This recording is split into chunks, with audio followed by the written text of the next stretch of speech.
konsistensi. Ah, hari ini kita lanjut dengan konsistensi dengan tuntutan panggilan kita. Sejumlah tuntutan berasal dari panggilan kita sendiri sebagai orang yang menikah, orang tua, imam, religius, dan lain sebagainya. Dan dari situasi hidup kita, tugas profesional kita, dan lain-lain, dan tuntutan ini adalah kehendak Tuhan bagi kita. Ilham atau inspirasi jika berasal dari Tuhan tidak dapat meminta sesuatu yang jelas bertentangan dengan apa yang dulu disebut tugas kewajiban kita. Roh Kudus dapat mendorong seorang ibu untuk sedikit mengurangi kesibukannya dengan urusan rumah tangga agar ia dapat meluangkan waktu untuk berdoa. Tetapi jika Roh Kudus menyarankan agar ia menghabiskan begitu banyak waktu untuk merenung, sehingga suami dan anak-anaknya menderita, maka ada alasan yang baik untuk mempertanyakan sumber ilham tersebut. Ilham berjalan searah dengan tugas kewajiban kita dan tidak mengalihkan kita darinya, tetapi justru sebaliknya membantu kita untuk memenuhinya. Penerapan kriteria ini terkadang agak rumit. Batasan tugas kewajiban kita tidak selalu jelas, dan kontradiksi antara tugas-tugas tersebut dan ilham Allah tertentu mungkin lebih tampak daripada nyata. Sejarah gereja mencakup beberapa contoh ekstrim di bidang ini.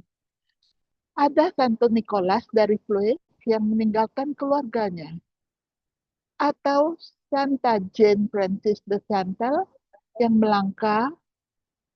melangkahi salah satu putranya yang sedang tidur di ambang pintu untuk mencegahnya mengikuti panggilannya mendirikan ordo visitasi. Tetapi keputusan-keputusan ini bukanlah dorongan tiba-tiba.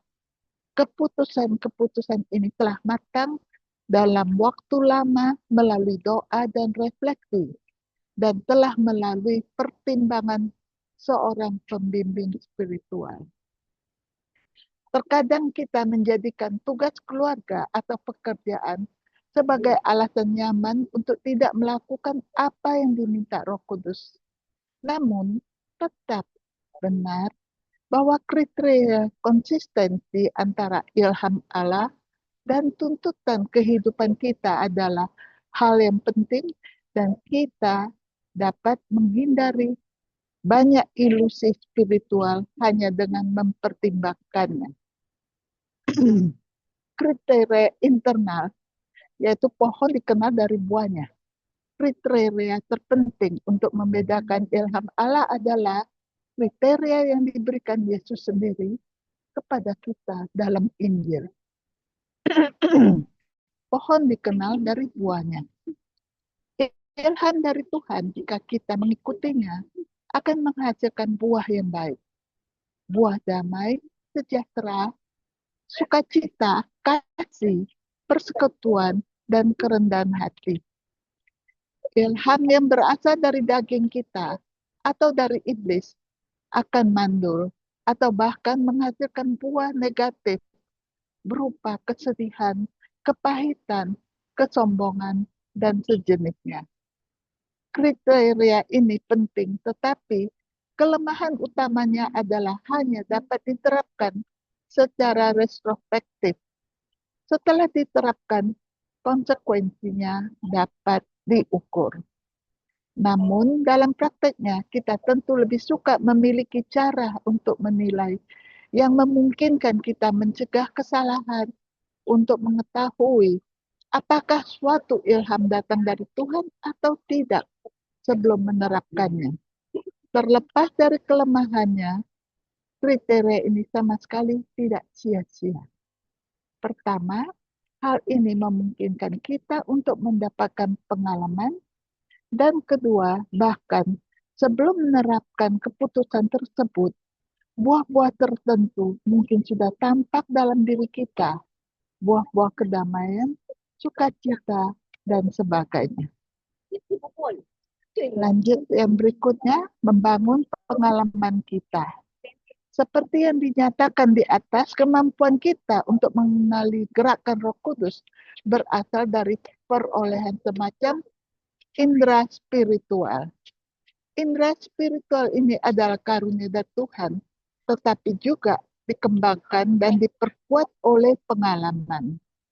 Ketika kita melihat hasil yang dihasilkan oleh keputusan yang kita ambil setelah apa yang kita anggap sebagai inspirasi, kita seringkali akan dapat mengetahui apakah sebenarnya ide kita berasal dari Tuhan atau apakah itu hanya produk dari pikiran kita sendiri.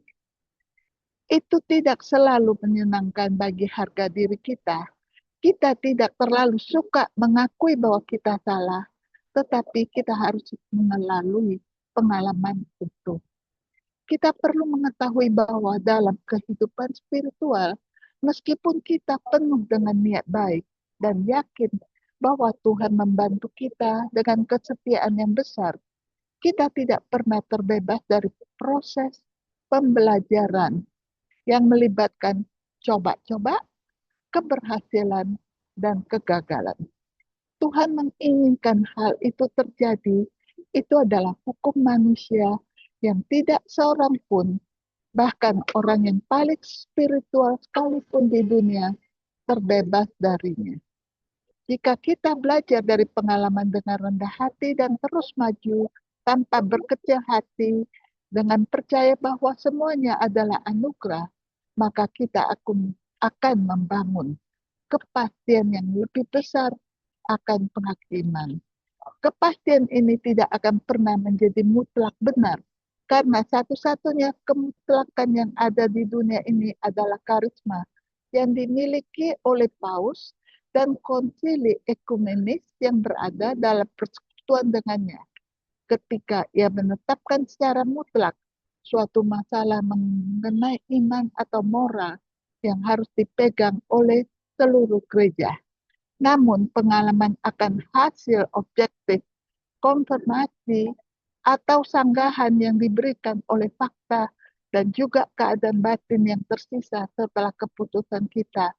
Apakah keputusan tersebut membuat kita merasa damai, rendah hati, dan gembira, atau sedih, kesal, dan tegang?